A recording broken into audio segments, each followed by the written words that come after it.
E aí, galera, beleza? Tranquilo? Vou compartilhar aqui a tela, pessoal, para a gente poder dar sequência nessa nossa aula. E essa é uma aula bacana, aula top, sobre a associação de resistores, ok? Dando sequência aqui, pessoal, é importante que toda vez que a gente adquire um equipamento, um eletrodoméstico, algumas coisas são importantes a gente levar em consideração. Onde a primeira delas é em que tensão você vai ligar esse aparelho, ou seja, qual a DDP que esse aparelho vai ser submetido. Por exemplo, uma televisão, você vai ligar ela numa tensão de 220, depende do estado em que você vive, é, ele pode ser ligado a uma DDP de 110 volts. O controle da televisão, por exemplo, funciona com pilhas que vai fornecer aí uma tensão de 1,5 volts, tá certo? Então a gente tem que levar em consideração essa DDP, tranquilo, para poder saber o rendimento aí que esse aparelho pode gerar para a gente. E esse rendimento aí que ele vai gerar para a gente, submetida a uma determinada DDP, nós vamos ter aí a nossa potência, tá certo? Que é uma grandeza, tá bom? A potência é uma grandeza física que mede a quantidade de energia gasta durante um intervalo de tempo, tá bom? É o quanto que essa TV ou uma lâmpada vai iluminar para a gente durante determinado tempo, tá bom? Isso é importante a gente lembrar também a unidade de medida no Sistema Internacional, no SI, de potência, que é o watts. Watts, tá bom? Que é correspondente a joules por segundo. É o quanto de energia que é gasto por intervalo de tempo, tá bom? É porque quantidade de energia é dada em joules e o tempo no SI é dado em segundos. Em todo o circuito elétrico, pessoal, tem uma fonte. Essa fonte que gera essa diferença de potencial, essa DDP, essa fonte nós vamos chamar ela de gerador, ok? Uma bateria, tá bom? Uma pilha, são os geradores. E todos os outros aparelhos que recebem essa energia, que passa por eles uma corrente, eles vão ser chamados de receptores, que são os aparelhos, as lâmpadas, tranquilo? A primeira grandeza estudada aqui, a gente vai falar da potência elétrica, vamos falar da energia elétrica, tá certo? Lembrar que essa potência elétrica, tá bem, pessoal? É o quanto de energia que vai ser convertida em determinado intervalo de tempo, só para relembrar novamente. Quando compramos uma lâmpada, tá um exemplo aqui de uma lâmpada, nela vem alguns dados nominais, certo? Uma lâmpada de 3, 80 watts, como o próprio material fornece de exemplo, ela vai ter essa potência, tá bom? Uma potência efetiva, de acordo com a tensão que ela for submetida, tá bom?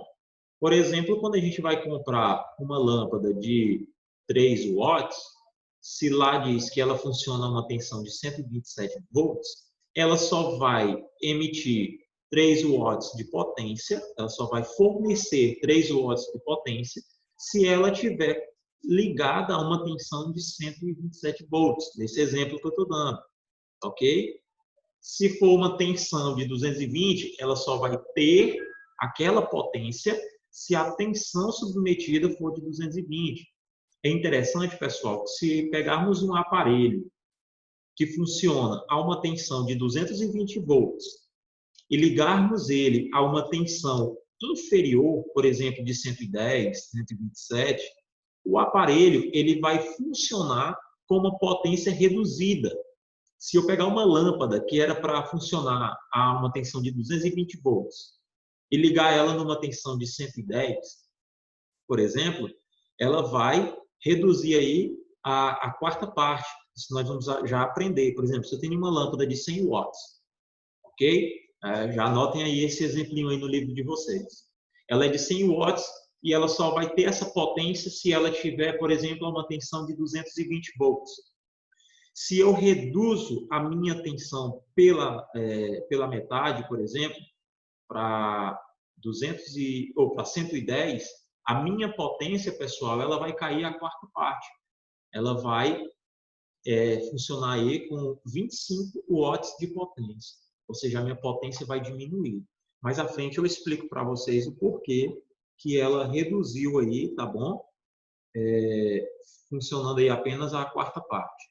Quando a gente vê a fórmula da relação de potência com a tensão, aí nós vamos saber o porquê dessa redução.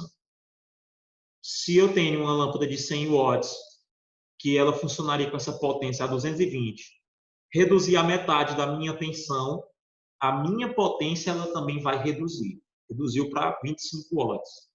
Pessoal, agora se eu inverto, se eu pego uma lâmpada de 100 watts, não importa a potência, mas ela deveria funcionar numa tensão de 110 watts. Perdão, de 110 volts, tá? Confundi aí. De 110 volts.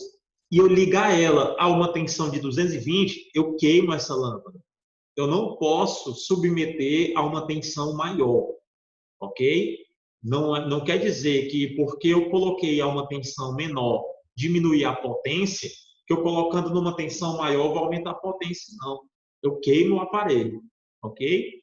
Que aí a gente vai ver aí uma situação que chama-se equipamentos de proteção para prevenir justamente a queima do aparelho, do eletrodoméstico e de alguns outros instrumentos, tá bem? Inclusive, um dos equipamentos de proteção são os disjuntores e os fusíveis, porque quando ocorre essa variação de tensão aí, ou picos de correntes nos circuitos, pode provocar aí a queima desses dispositivos de segurança, por exemplo, um fusível ou uma chave de disjuntor, para impedir a queima do aparelho, do eletrodoméstico. Tranquilo? E aí, galera, a gente calcula aí, por exemplo, o consumo nas contas de energia que a gente recebe, o que é interessante para a gente é calcular o consumo de cada aparelho ou do conjunto no todo. Mas, por exemplo, a unidade que é dada do consumo de energia não é o joule, tá bom? A energia que nós vamos calcular aqui, essa energia elétrica consumida, nós vamos chamar ela de quilowatts-hora. Tranquilo? Watts-hora ou quilowatts-hora, tá bom? O que acontece? Cada estado, esse quilowatts-hora, o valor dele, ou seja, a tarifa cobrada por ele, ela é proporcional a cada estado e ela é cobrada conforme o consumo, ok? Então, não é um valor fixo, essa tarifa cobrada em cima do quanto vale 1 kWh, tá bom? A gente pode saber 1 kWh em joules, porém, esse valor monetário, que a tarifa é um valor monetário, que é cobrado em cima do consumo, da quantidade de quilowatts-hora consumido por mês. Tranquilo? O livro traz um exemplo para a gente aqui na subsequência. 1 kWh, pessoal, fazendo as conversões, ele equivale a 3,6 vezes 10 a sexta joules, tá certo? É o equivalente em energia, tá bom? Porém, nas nossas contas de energia, não é comum vir o termo joule, e sim quilowatts-hora. Ok? Tem um exemplo que o livro traz para a gente aqui, ó. Vamos seguir aqui esse exemplo para a gente entender. É facinho. Olha só, uma lâmpada fluorescente, tá bom? De 25 watts, que gasta por mês, tá certo? Supone que ela permaneça ligada 3 horas todo dia, ou seja, cada dia do mês ela vai ficar ligada 3 horas. Então, se um mês um mês que a gente adota para os nossos cálculos, ele é um mês ideal de 30 dias, tá certo? Sabemos que existem meses com 31, 28 ou 29, tá bom? Depende do mês, mas a fim de cálculos, nós sempre adotamos um mês de 30 dias, ok? Então, vamos supor que essa lâmpada de 25 watts, durante os 30 dias, cada dia ela vai ficar ligada 3 horas, tá certo? Então, cabe a gente fazer aqui uma proporcionalidade aqui, ela vai gastar aí, ó, em kilowatts, ó, multiplicando as 3 horas vezes os 30 dias do mês, né? Nós vamos ter aí essa quantidade aqui gasta, essa quantidade que ela é gasta a cada hora, tá certo? Do funcionamento. Ó, eu só peguei esse 25 aqui, só para não cortar o raciocínio. Esses 25 aqui, divide ele por 1000. Aí ficou aqui, ó, 0,025 quilowatts hora. Ou seja, é o quanto que ele gasta em uma hora. Então, se é 3 horas por dia, a gente vai multiplicar por 3 horas do dia, tá certo? Aí, ó, a cada dia, essa lâmpada vai gastar 0,075 quilowatts hora. Professor, como assim? Ó, ela gasta, tá certo? Em uma hora, 0,025 quilowatts hora. Para eu adotar, eu coloquei esse prefixo aqui, ó, eu tive que dividir ele por 1000, né? Os 25 dividido por 1000 dá 0,025. Aí coloco o K do prefixo quilo, tá certo? Mas não deixa de ser, por exemplo, ó, 25 watts, tá certo? Como ele vai gastar 25 watts hora, aí a tarifa é cobrada em kilowatts hora, então temos que fazer a convenção aqui, ó, apenas a manipulação para deixar ele com essa característica de kilowatt hora. Tranquilo? Como são 3 horas por dia, multiplica-se por 3 horas do dia. Então, a cada dia, ela vai gastar 0,75 quilowatts hora. Como o mês tem 30 dias, se um dia ela gasta 0,075, multiplica-se por 30, tá certo? E aí nós encontramos o consumo de energia, tá bom? Mensal, que vai ser 2,25 quilowatts hora. Ou seja, essa lâmpada de 25 watts, ela gasta aí, ou seja, ela consome 2,25 quilowatts hora. Pessoal, aí hipoteticamente falando, se a tarifa da cidade, do estado, fosse 0,65 reais, ou seja, é o equivalente a 65 centavos, essa lâmpada ela iria contribuir aí, ó, para um gasto seu na conta de energia, multiplicando, ó, se ela consome isso aqui, né, multiplica pela tarifa. Aí a gente encontra o valor que ela vai ser cobrada na conta de energia. Então, multiplica a tarifa, 0,65, que é 65 centavos, vezes os 2,25 quilowatts hora, e essa lâmpada ela vai gerar, com essa tarifa, R$ 1,46, ou seja, 1,46 reais, ou R$ 1,46. A fórmula que a gente calcula a energia elétrica consumida por um aparelho, pessoal, sem calcular ainda o valor monetário.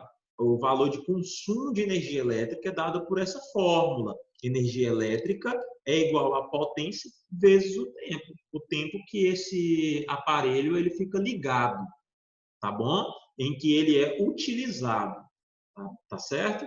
E aí, quando você quiser calcular o valor mensal, você multiplica, calcula sempre o quanto que ele vai gastar por dia, depois multiplica por 30, que você sabe o valor mensal, ok? É bem simples. É o EPT, essa fórmula é da energia, do consumo de energia elétrica, tá bem? Uma fórmulazinha bem simples que dá para você aprender ela aí e aplicar e se salva em muitas questões. O Enem gosta muito desse tipo de questão aqui, ó, trazendo para vocês uma imagem de uma conta, pedindo para calcular aí o consumo de determinados aparelhos. Geralmente ele dá uma tabelinha contendo vários aparelhos elétricos, um chuveiro, uma geladeira, uma televisão, uma quantidade de lâmpadas, tá certo? E aí ele vai dar para vocês aí essa potência em watts, aí vocês vão ter que converter aí, deixando ele na configuração de kilowatts hora, porque ele vai dar aí a potência que é consumida a cada hora. Então, a gente transforma aí, é importante saber aqueles prefixos, o valor do quilo, do hecto, do deca, dec, cent. É sempre importante a gente ter conhecimento desses prefixos, galera. E o nome dos prefixos, os multiplicativos, tá bom? No caso, que é do hecto até o quilo, por aí vai, mega, giga, e do decímetro até a casa do nanômetro lá, tá bom? É importante a gente saber esses prefixos aí. Pessoal, certificação de eficiência energética é importante porque na hora de você adquirir um produto elétrico, você sempre tem que buscar comprar aparelhos que possuem esses selos aqui, ó.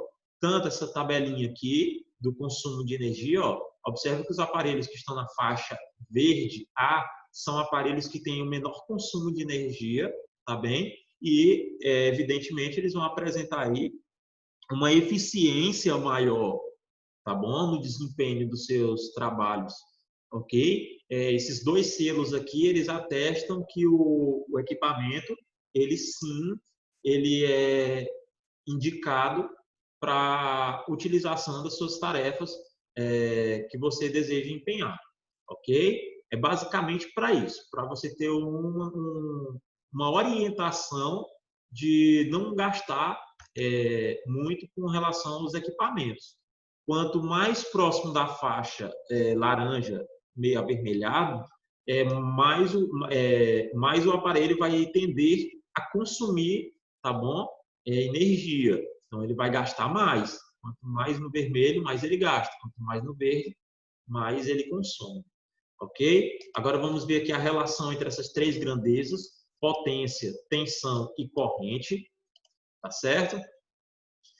Já que quando eu falar das fórmulas aqui para vocês, eu vou mostrar um círculo que é chamado círculo de fórmulas da eletricidade, que ele ajuda muito aí na hora de você fazer o vestibular. Eu aprendi a fazer esse ciclo uma vez e até hoje eu faço ele sempre que eu vou fazer alguma coisa relacionada à eletricidade, eu já faço esse ciclo e aí me ajuda bastante, já que a gente vai ver ele aí, tá? Pessoal, a potência ela vai se relacionar com a tensão e a corrente dessa seguinte forma aqui, ó. Nós sabemos que a corrente é a razão da quantidade de carga por um determinado intervalo de tempo, tá certo? E lá na fórmula de energia elétrica relacionada ao campo e à carga, nós temos que o campo, tá certo? É a energia dividida pela quantidade de carga. Aí nós temos a nossa DDP. Pessoal, como eu tenho duas grandezas em comum aqui, isolando a energia elétrica em uma das expressões aqui, ó. E também sabemos que energia elétrica é a potência vezes o tempo. Inclusive, a gente acabou de ver aqui, ó, o EPT, tá bem? Isolando aqui, ó, essas duas grandezas, nós vamos ter essas duas igualdades, PT e QU. Como nós queremos encontrar a relação entre potência, tensão e corrente, o que é que acontece aqui, ó? Passando o tempo dividindo aqui, ó, quem multiplica passa dividindo. Então, carga dividido pelo tempo é igual a corrente. Então, substituiu esse Q sobre T pelo I. Gerou essa fórmula PUI. Ou eu prefiro reorganizar ela colocando o I na frente da tensão, ficando PIO. Entendeu? Fórmula do PIO é potência, corrente e tensão. Se você gravou a fórmula do PIO, ele lhe der uma tensão em um determinado circuito e uma corrente, você calcula a potência dessa forma, tá certo? Então, multiplicando a tensão vezes a corrente, você encontra aí a potência do equipamento, tá ok? Mas não fica por aí, pessoal. Em alguns aparelhos que unicamente a energia elétrica ela vai ser convertida em energia térmica, que é o caso, por exemplo, do chuveiro elétrico, do ferro de passar. Aí nós vamos ter que reescrever a fórmula apenas olhando lá para a primeira lei de Ohm, tá bom? E fazendo uma manipulação matemática nela para relacionar a potência, a tensão e a resistência, tá bom? Que esse equipamento vai oferecer. Então, substituindo aqui, ó, nós sabemos que tensão, ela se relaciona, que é a fórmula do URI, tá bom? URI. Isolando a corrente, porque nós vamos substituir a corrente na fórmula do π, ok? Aí nós vamos gerar essa fórmula aqui, ó. P, potência, ela vai ser igual à razão da tensão ao quadrado dividido pela resistência. Aí aqui é o seguinte, pessoal. Lembra lá daquele exemplo que eu falei da lâmpada de 100 watts numa tensão de 220 volts? Então, o que é que acontece? Por que uma lâmpada de 100 watts a uma tensão de 220 volts, se eu reduzo a tensão pela metade, tá certo? Ó, se eu reduzo a tensão pela metade, a minha potência ela não vai reduzir a metade, ela vai reduzir proporcional ao quadrado da tensão. 2 ao quadrado é 4. Então, 100 dividido por 4 é 25. Por isso que quando eu reduzo a metade da minha tensão, eu divido a minha potência por 4. Então, se eu ligo a minha lâmpada, vou colocar bem aqui no quadro aqui para vocês verem. Vou ampliar aqui a tela aqui, dar um pause aqui. Volta aqui, ó. O que é que acontece, pessoal? Olha aqui, ó. A minha potência da lâmpada é de 100 watts, ok? Há uma tensão de 220 volts. Beleza? Esse exemplo, ele costuma cair muito em prova, por isso que eu estou dando ele para vocês aqui, ó. Se eu reduzir a minha tensão a metade, se ficou 110 volts, quanto que vai ser a minha potência? Aí, muita gente costuma achar que a potência vai ser dividida pela metade também. E não. Por quê?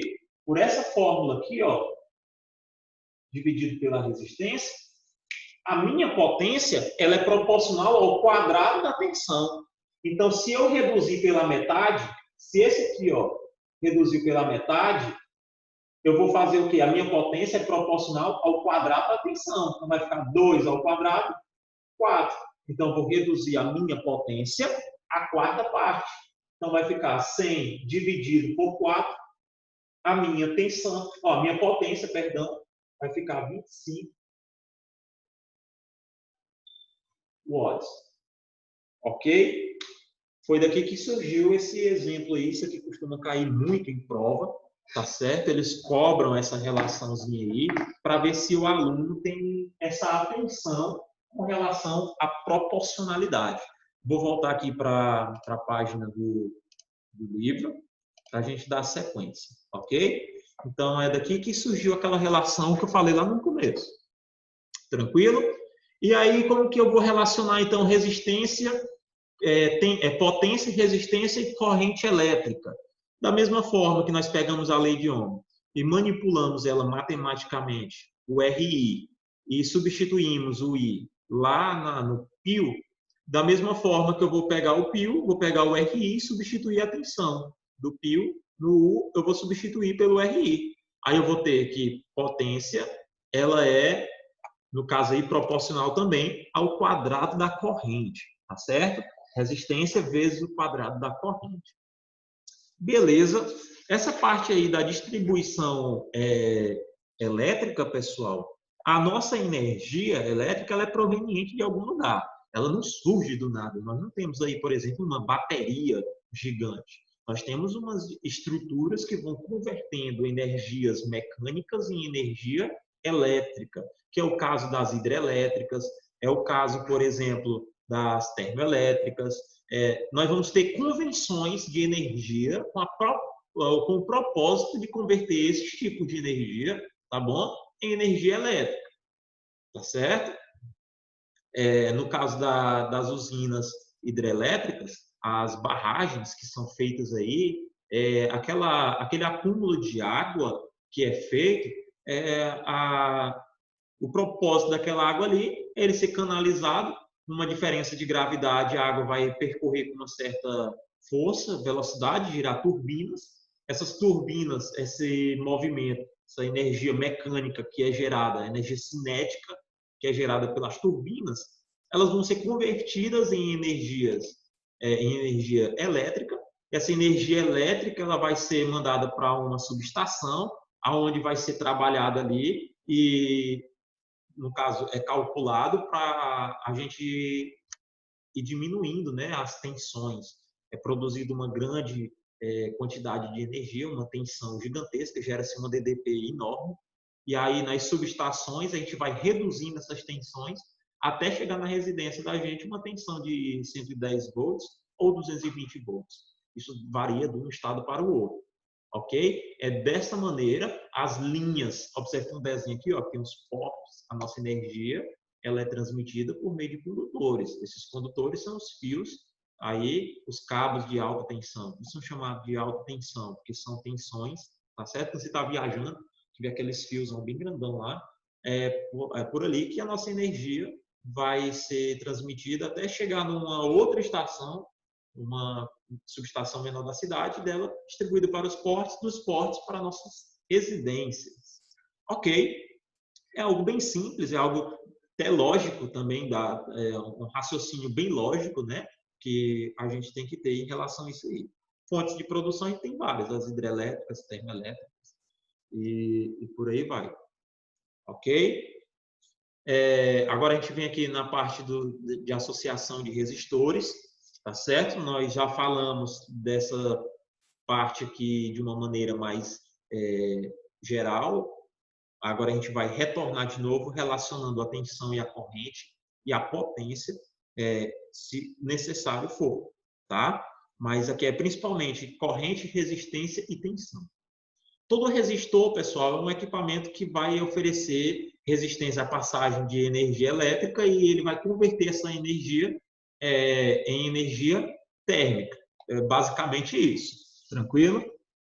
Esses resistores podem ser associados em série, em paralelo ou misto, paralelo e em série, tá bom? A associação em série é quando eu tenho a junção de vários equipamentos, vários resistores, tá certo? Por exemplo, pisca-pisca, na figura aí, vocês estão vendo aí que tem vários pisca-piscas ligados por um único fio, e a corrente elétrica que passa por cada um desses resistores, pessoal, é a mesma. Então, a associação em série de resistores, a corrente elétrica, ela é a mesma que vai passar por todos eles. O que vai mudar a tensão em cada resistor, ela é diferente, tá bom? A tensão, ela muda nos resistores. Ou seja, quando eu vou calcular minha tensão equivalente, eu vou ter que somar a tensão de cada resistor. Agora, se perguntar qual é a corrente em cada resistor, a corrente que passa por cada resistor é sempre a mesma, ok?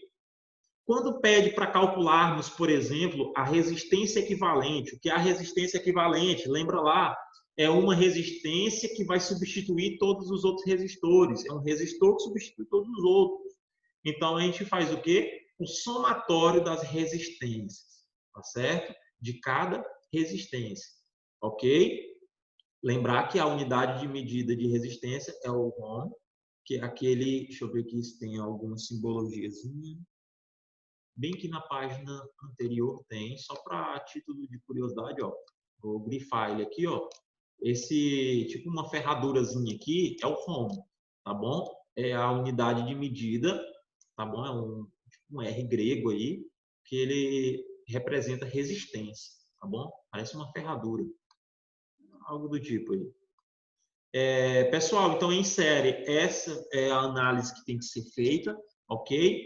A resistência que passa, ou a corrente que passa por todas as resistências é a mesma, e porventura as tensões elas mudam, elas são diferentes em cada resistor, ok? Por exemplo, nessa imagem aqui, ó, que eu estou passando o mouse aqui por cima, a resistência R1 ela tem uma tensão U1, a resistência R2 ela tem uma tensão U2 e a resistência R3 tem uma tensão U3, tá certo? A somatória dessas tensões gera para a gente a tensão total, tá bom? A DDP do sistema.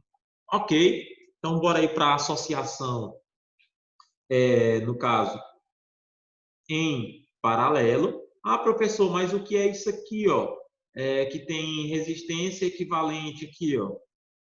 Pessoal, quando, no caso do pisca-pisca, que eles têm a mesma resistência, é tudo igual, só conta quantas resistências tem e multiplica pelo valor delas. Aí você encontra o valor da resistência equivalente. Ao invés de ficar somando todas elas, quando elas são iguais, você só multiplica pela quantidade de resistência que tem. Tá bom? Ok. Associação em paralelo, pessoal, a corrente ela não é mais a mesma. Olha aqui, ó, um exemplo aqui no lado direito aqui, ó, superior, tem do A até o B, essa situação aqui mostra para a gente uma associação em paralelo. A minha corrente ela vai mudar porque eu tenho vários caminhos, tá certo? Eu não tenho um único caminho, como eu tinha na associação em série, e a minha corrente ela vai se dividir. Uma parte vai por um caminho, uma parte vai por outro caminho e a parte vai por outro caminho. E lembre-se, a corrente elétrica, pessoal, ela sempre procura o caminho de menor resistência. Então, a maior parte da corrente elétrica tende a sempre a ir pelo caminho de menor resistência.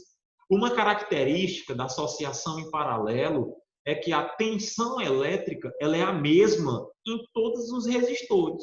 Ou seja, aqui o que vai mudar agora em paralelo é que a corrente ela muda, ela não é a mesma, ela se divide em várias correntes, porém a DDP do ponto A até o ponto B aqui é a mesma para todos os resistores, é a mesma tensão. Então, a minha corrente total é a soma de todas as correntes, tá bem? E a minha tensão em cada resistor é a mesma DDP total, ok? Lembrar que o cálculo de resistência equivalente, nesse caso aqui, o somatório é o somatório do inverso de cada resistência, ou seja, vai ficar com essa configuração aqui, ó, vou colocar bem aqui na página seguinte, olha aqui, ó, é o inverso, tá bom? Das resistências, a gente soma o inverso, beleza? Quando eu tenho apenas duas resistências, dois resistores, ok? A gente aplica a fórmula aqui do produto pela soma, tranquilo? E quando as resistências elas são iguais, aí é a mesma situação aqui, ó. Eu só vou fazer o quê? R dividido por N. E aí eu vou encontrar a minha resistência equivalente. Tá bom? Quando eu tenho várias resistências iguais, ó, quando R1, R2, R3, eles possuem o mesmo valor, eu só vou fazer o seguinte, ó. A minha resistência equivalente é a minha resistência dividido pela quantidade de resistências que eu tenho. Ok? Quando eu só tenho dois resistores em paralelo, eu aplico essa fórmula aqui, ó, se quiser, o produto pela soma. Multiplico as duas e divido pela soma das duas. Tranquilo? É assim que se faz aí a resolução do sistema de associação em paralelo. Agora, a associação mista é exatamente quando eu tenho tanto resistores em série quanto em paralelo. Olha aqui nesse exemplo aqui, vai ficar bem fácil de vocês entenderem. Eu tenho aqui o A e o final aqui é o B, né? Porém, entre o A até chegar no caminho que o B, eu tenho um nó, que é o C, e tenho esse outro nó, que é o D. Esses nós aqui, pessoal, quando eu tinha apenas um caminho até chegar no C. Quando chegou no C, eu tenho dois caminhos. Eu tenho um caminho para cá e um caminho para lá. Esse caminho aqui e esse outro caminho configura aí uma associação em paralelo. É esses nós que nós chamamos aí que configura os resistores estarem em paralelo, ok? Aí, ó, esse resistor aqui com esse daqui, ó, o R4 e o R5, o R3, R4 e R5, observe que eles têm apenas um caminho comum. Então, eles estão em série. Se eles estão em série, o resistor equivalente a eles é apenas o somatório. 2 mais 3, 5, 5 mais 5, 10. Então, a resistência equivalente nesse trecho aqui é 10 ohms, ok? Aí, esse resistor equivalente aqui, desses três, ele vai estar em paralelo com esse outro aqui, ó, de 10. Aí, o que é que a gente faz? Por essa regrinha aqui, ó, se eles são iguais, eu vou pegar R, que é 10, e vou dividir pela quantidade, que é 2. Eu tenho 2 em paralelo, correto? E são iguais. Então, 10 dividido por 2, eu vou ter uma resistência equivalente a 5. Então, ou seja, esses 3 aqui, o equivalente a eles é uma resistência de 10 ohms. Esse equivalente com esse de 10 aqui, o equivalente entre os dois, vai ser uma resistência de 5 ohms. E aí vocês vão ver que do A, o 6 com 5, 4, a gente vai ter aí uma associação em série que vai resultando para a gente, que vai gerar aí, ó, uma resistência equivalente de 15 ohms. Tranquilo? O termo curto-circuito, pessoal, é quando eu corto a corrente de um determinado instrumento, um determinado equipamento. Como vocês podem ver na própria figurinha aqui, ó, tenho 2 lâmpadas em série. Eu tenho aqui um ponto A, C e B. O que é que acontece?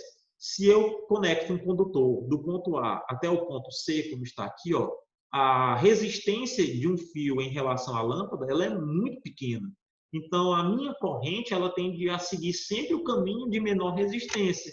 Então, a corrente, pessoal, como nesse caso aqui, ó, se a corrente máxima ela vai passar pelo fio, eu não vou ter corrente passando pela lâmpada, a minha DDP nesse trecho aqui, ela também vai ser 0. Se ela é 0, a minha lâmpada ela vai ficar em curto, ou seja, sem corrente, ela vai ficar apagada. Tranquilo? Então, curto-circuito, nesse caso aí, é quando eu gero um caminho, tá bom? Com uma resistência bem pequena, uma resistência pequena, que vai fazer com que a minha tensão ela seja igual a 0. Se a minha tensão ela chegar a ser 0, pela primeira lei de Ohm, a minha corrente ela também passa a ser 0. Então, ó, não vai passar corrente entre A e C. Ela vai vir aqui, ó, pela ponte e não por baixo, porque eu tenho uma resistência. E aqui eu não vou ter resistência alguma, considerando um fio ideal aí, tá bom? Isso é o curto-circuito. E o reostato, ou os reostatos, são instrumentos utilizados para oscilar, tá bem? Aí a questão da resistência, aumentar ou diminuir a resistência pela segunda lei de Ohm, que ela leva em consideração o comprimento do condutor. Ou seja, eu tenho aqui uma lâmina de grafite, aqui, ó, essa cinza no desenho. Eu tenho aqui um cursor. Esse cursor ele é um condutor. Esse condutor, pessoal, isso aqui é o volume, galera, dos rádios, o volume dos sons, tá certo? Quando você está aumentando ou diminuindo o volume, você está variando aí a resistência. Você quando está aumentando ou diminuindo a resistência, tá certo? Porque conforme você vai girando esse cursor, o condutor ele vai aumentando de tamanho ou diminuindo de tamanho. Ó, o terminal é o A aqui, ó, e o outro é o B. Então aqui estão os dois terminais, tá certo? Então de A para B aqui, ó, esse condutor aqui ele vai diminuindo de tamanho ou aumentando de tamanho. Então, conforme você vai girando o botão, você aumenta ou diminui a resistência. A simbologia, pessoal, de um reostato é um resistor com uma seta cortada, ou essa seta aqui, ó, como se fosse um terminal em cima de um resistor, tá certo? Lembrando que os resistor pode ser essa cobrinha aqui, ou esse retângulo, a mesma simbologia, ó, o retângulo com a seta cortada, ou essas cobrinhas com a seta cortada. Galera, basicamente, esse aqui é o nosso conteúdo. Pratiquem bastante os exercícios. Um abraço, fiquem com Deus e até a próxima, tá bom?